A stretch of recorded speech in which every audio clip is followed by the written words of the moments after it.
praise the name of the Living God Church. We welcome you all to join us. We are Agape Solutions Church. Ruru, you are so blessed. Kwa sababu siku ya leo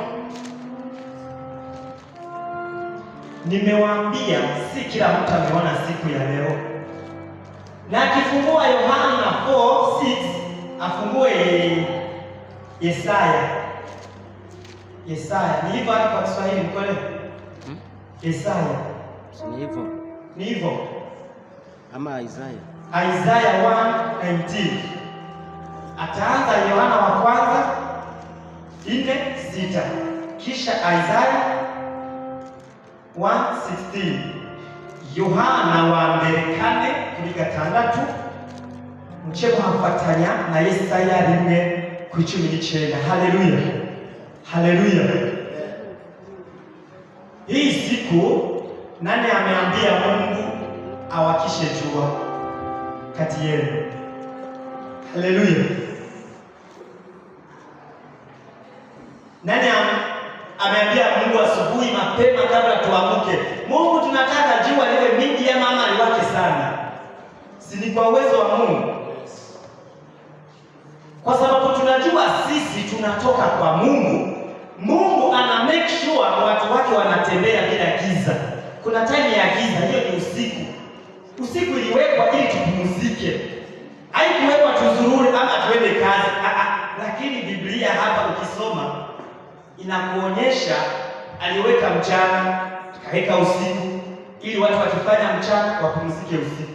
Lakini kwa sababu hii maisha inatulemea, tunapata tukifanya kazi usiku na mchana, kwa sababu tunajua watoto watakula nini, familia itakula nini, tutavaa nini. Haleluya. Lakini huyu mtoto wangu mimi yeye hana shida. Anajua mimi bora nikule.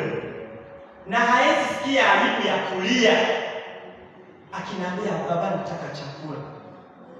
Sasa na mimi nikisikia akilia nasikia vibaya, kwa nini leo hajapata chakula?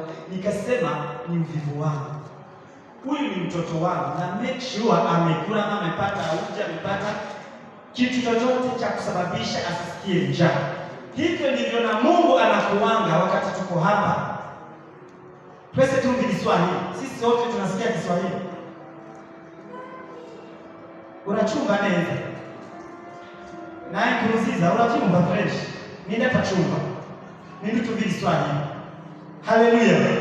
Sisi wote tunajua Kiswahili. Wamenikubalia hivyo. Kwa hivyo acha leo tutumie microphone moja, kwa sababu lugha yote tunaongea tunasikilizana. Sasa hivyo nimewaambia, na Mungu kwa sababu sisi ni watoto wake, anajua hawa watoto wanataka mwangaza, hawa watoto wanataka chakula, kulingana na venye uliomba Mungu akupe hiyo chakula, kulingana na venye Mungu alikuumba akasema, wewe ingia kwa hiyo shamba la Eden, kuna mti utasababisha wewe upoteze uzima na mti utakupea uzima. Kwa hivyo akatuhakishia jua. Hiyo jua tunajua masaa ya kwenda church imefika, ama masaa ya kwenda job imefika. Haleluya. Amen. Acha tusomee na sisi tukiona hii mwangaza si tunatii. Kuna mtu anasema haujakucha hatuwezi amuka. Kunani? Tunatii. Haleluya.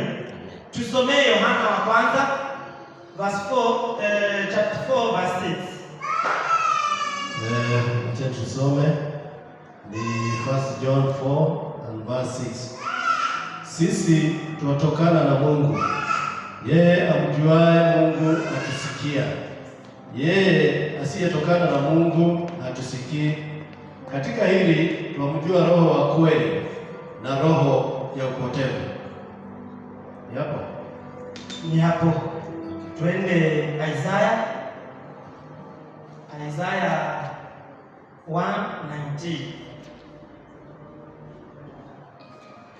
Chapter 1 verse 19. Tasoma katika kitabu cha Isaiah ni chapter 1 and verse 19.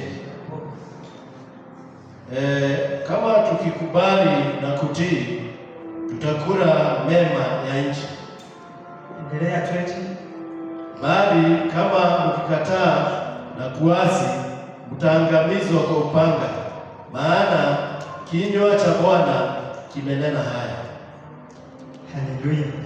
Acha tusome na lugha ambapo wale wa nyumbani tunasikia, kwa sababu hata kama tunajua Kiswahili, tukienda kwa haya maandishi kuna vitu ambapo hatuwezi sikiza vizuri. Haleluya. Yohana wa mbere igice cya 4 ku murongo wa 4 haravuga, tweho turabava ku Mana, uzi Imana aratwumvira, utava ku Mana ntatwumvira. Icyo